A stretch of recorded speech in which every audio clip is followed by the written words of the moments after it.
Welcome back to the workshop. Fantastic to have you here. About 6 months ago, I did my first bit of armor making in making this gauntlet. Well, today, I want to make my own Sabaton. A Sabaton is essentially the foot part of a medieval knight's armor, and so we're gonna need some footwear as our foundation. So we'll explore our options. No. Closer. Maybe a little too rigid. Oh!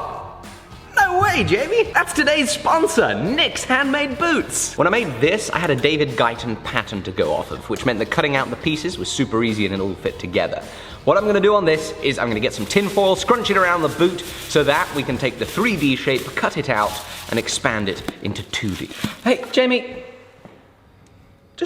have you ever wondered whether they're hiding anything from us? What?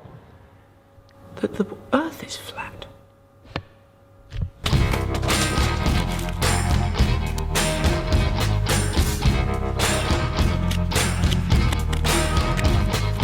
This is already breaking my head. I've got no idea how this is gonna go together, but I have just put a load of Sharpie lines on the boot, and it looks fit for a spacewalk. So I've drawn a bunch of Sharpie lines on it to signify where we're going to have pivots and where we're going to have individual bits of steel line up. But what I want to do is have a similar kind of ornamentation to the gauntlet we made, with some ribs running up it and some scalloping, and it's gonna be really difficult. Nothing to it but to do it, right? Pieces are falling off. Well, there is one downside to the old cutting the aluminium foil apart trick, and that is that aluminium foil doesn't stick to itself very consistently. I think we've got to start again. Try one layer only.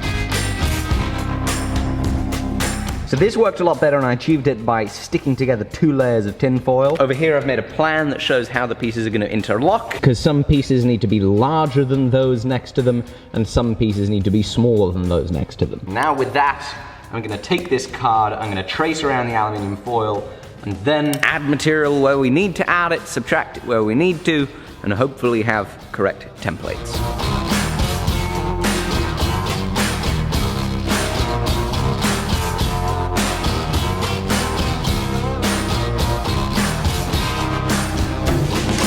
We have A, B, C, H pieces to cut out for us to be able to make these Sabatons. And cutting them out from paper took an age, which makes me very worried about the amount of time that it's going to take us to cut it out from steel. We're going to be busy for a little while, so Jamie, can you help me and lay this out for angle grinding? Yeah, sure. Thank you.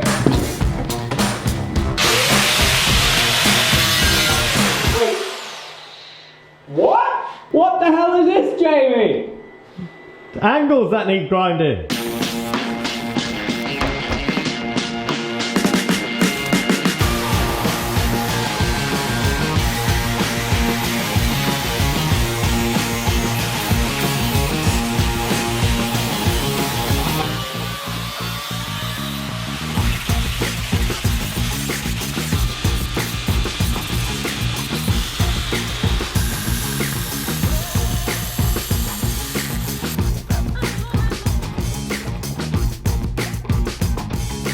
So now to forming the pieces, we're going to start with the toe cap. We've got some scribe lines to work to, and in those scribe lines, we shall be making grooves to make it pretty, like this.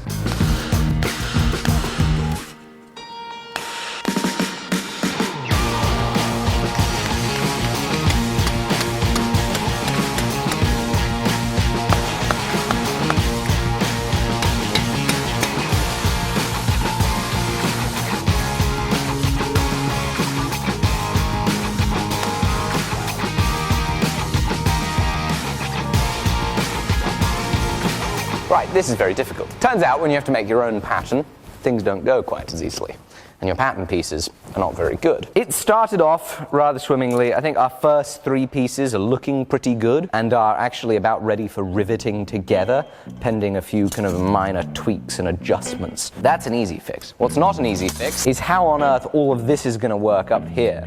Because I started bending these top bits. You can see they need to conform to this curve at the top like that, and come straight down, and it's not proving very simple. I think our brass section, which is our middle piece, kind of metatarsal guard portion, I think that's about 3 inches too wide. So I'm definitely gonna cut that down. And frankly, I'm so frustrated that all I want to do is eat my laces. That's better. Yeah, thanks for sharing, you greedy sod.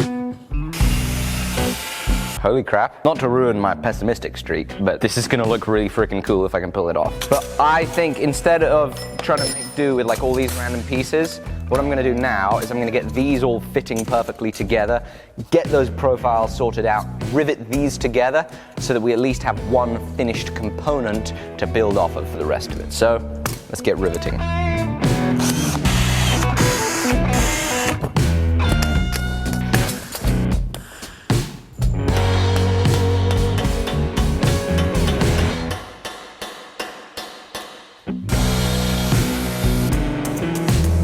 Woo! That is looking way cooler than I thought it would. What do you reckon of that? These 3 pieces look great, but unfortunately, see how my brass piece, that line right there, doesn't line up with the one on the steel? I need to scrap this and make another one.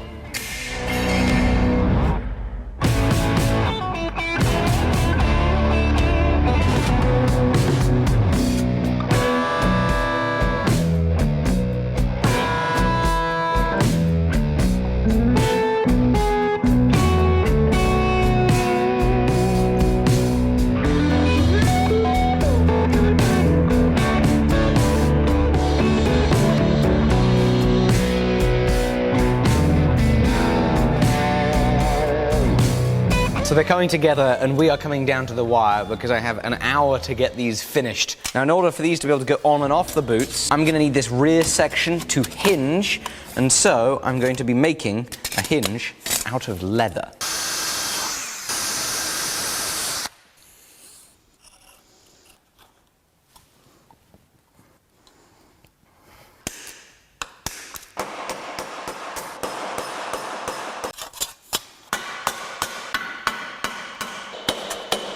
Okay, now onto the buckle.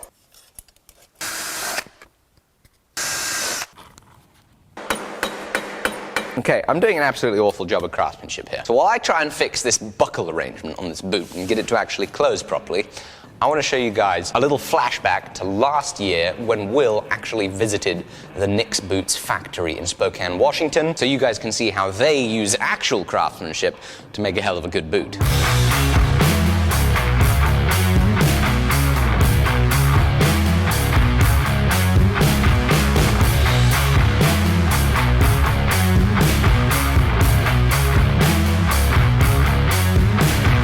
I'm not an armor smith. I never claimed to be an armor smith. I don't know who it was that built this channel on craftsmanship and attention to detail, Will and good quality work. Yes, it wasn't me.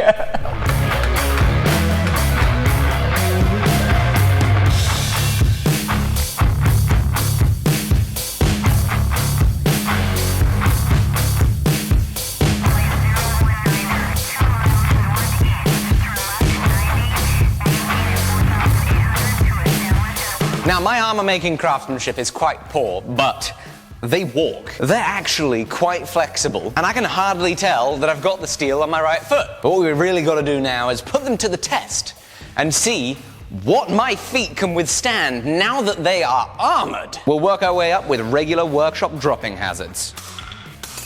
No harm. Completely fine! What if I let go of my hammer mid-swing? Oh, gosh! Okay. It gets a little thinner back here. Oh, I don't recommend that. Oh, okay. I'm now understanding why medieval armor often has these ribs in it, and that gave it so much strength at the beginning that I was feeling absolutely none of the impacts. But as it's flattening off, the top of my foot, which is where I'm aiming everything, is way less protected. So a big thank you is owed to Nix for setting me this challenge of dressing up in steel and brass one of their fantastic work boots. The fact of the matter is, These are probably the absolute most protective work boots there are on the market. This particular model has steel toes. Nix allows you to customize your boots by choosing your sole, toe structure, boot height, and color. That's what they're best known for, but you can also just head on their website and order your size. Their boots are renowned amongst wildland firefighters, loggers, and now, of course, we're sharing their incredible boots with you guys. Thank you all for watching. Bye-bye.